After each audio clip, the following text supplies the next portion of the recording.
Cat Shades, the heavy metal picker, back again, and I got another Will Rahmer story for you that I forgot to tell in my previous videos.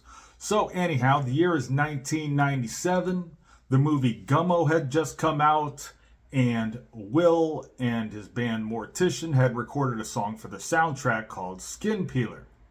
However, for whatever reason, the song, despite being on the soundtrack, was never in the movie.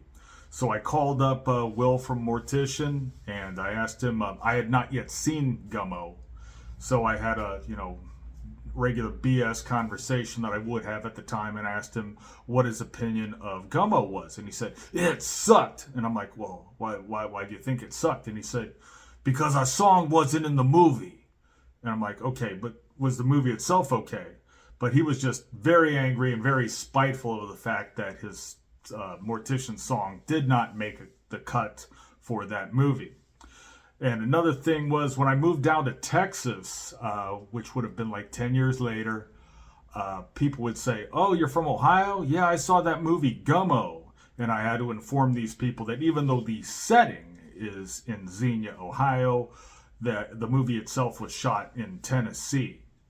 And so people would ask, like, oh man, they're eating cats and all that in the movie. Let's see, 12 and a half. I'll give you 13. They're eating the cats. And I saw the movie, and yes, it shows a man who runs a grocery store buying the corpses of cats to be made into meat. And I don't know if the character's Haitian or not, but whatever. And as you know, Springfield, Ohio, where the whole, they're eating the dogs, they're eating the cats thing came from, that is very, very close to Xenia. So I've put in a little bit of a direction picture there so you can see how close these cities are. And I do remember some other funny things that happened in my life at the time. Around 1998, I got a job at a place called Concept Cleaning, and Concept Cleaning would go to all the grocery stores in the area, and we cleaned the floors at night. And I didn't have that job for very long because I used to take a Sharpie and write death metal and smoke weed on the bathroom walls of everywhere that I went. And as a result, my boss saw this, and he put two and two together, realized I was the one who was doing it, and I was let go shortly thereafter. There was also, where they make like Hostess cupcakes and all that. We cleaned the floors of the office facilities there in Dayton, Ohio, and there was this big calendar that would, the month's activities of what they were doing, and it was January at the time, so I flipped over to July and wrote "fuck you" in big letters on the calendar. So a couple months down the road, they'd have to, pull over the thing and see "fuck you" in giant letters that I'd wrote.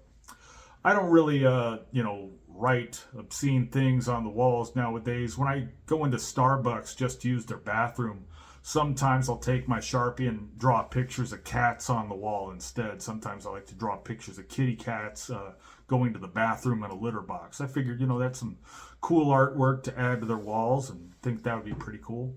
Oh, another thing, at the time, one of the stores that I went to, which was a Fulmer's in Springfield, Ohio, they had a notice in the back for all the employees.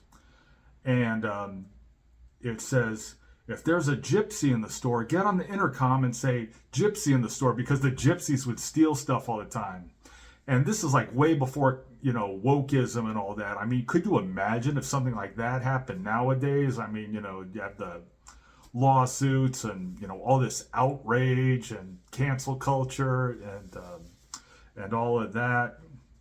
So another thing about Xenia, Ohio, I got a ticket there for running a red light, and I never went to court, never paid it, and that was in 1996. So I probably still have a bench warrant for myself. So if I was to go back to Xenia, Ohio, maybe I'd get arrested and thrown in jail for a day or whatever. I don't know, but those were the times. Anyhow, hope you like my Mortician story.